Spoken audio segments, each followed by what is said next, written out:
என்ன மாமா இங்க என்ன பண்றீங்க? அந்த இதய கணிக்காக தான் மாப்பிள்ள காத்துட்டு இருக்கேன். நீங்களுமா? எப்ப வரானாமா?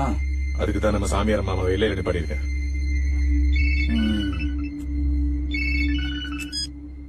என்ன மாமா வந்துட்டானா? இல்லப்பா, ஒரு கார் மட்டும் வருது. அதுல 5 பேர் இருக்காங்க. அதுல கனி இருக்கானா? அதுல கனி இல்லப்பா. ஏப்பா, 2வது கார் வருது. அதுல 5 பேர் இருக்கா. அதுல கனி இருக்கா? கனி இருக்கா? வந்துட்டானா?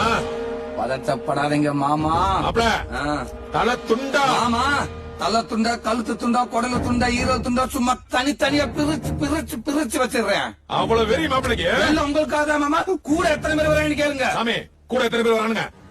ஆக மொத்தம் 10 பேர் வராங்கப்பா. 2 வண்டியில 10 பேர் வராங்களா மாப்பிள்ள? அவங்களுக்கு அதே தான் சொல்லுங்க. அவனுக்கு அதேதான் சாமியார். ஐயோ ஐயோ, பின்னாடி டிராக்டர்ல 50 பேர் வராங்கப்பா. என்னது 50 பேர் டிராக்டர் வரானுங்களா? மாப்பிள்ள அவனுக்கு சைடு 50 பேர், நம்ம சைடு 50 பேர். சரியா இருக்குமா? கவலைப்படாதீங்க மாமா. உங்க மாப்பிள்ள வேட்டி இறக்கி விட்டாண்ட சாதாரண மனுஷன். அதே வேட்டியை தூக்கி மடிச்சு காட்டினாடா மதம் கொண்ட யானை. மதம் கொண்ட யானை இருக்குடா.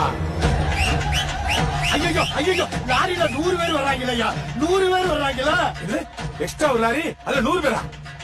படையே வந்தாலும் தடையே இல்லாம நான் முடிச்சு கொடுக்குறேன் மாமா. எப்படி மாப்பிள்ள? தண்ணிய கொஞ்சம் சேர்த்து ஊத்துனா சரியா வருது அப்படின்ற சமாளிப்போம் மாமா. ஊத்துவோம். யோ என்ன லாரி ஊரே வந்தாலும் சமாளிப்பையா?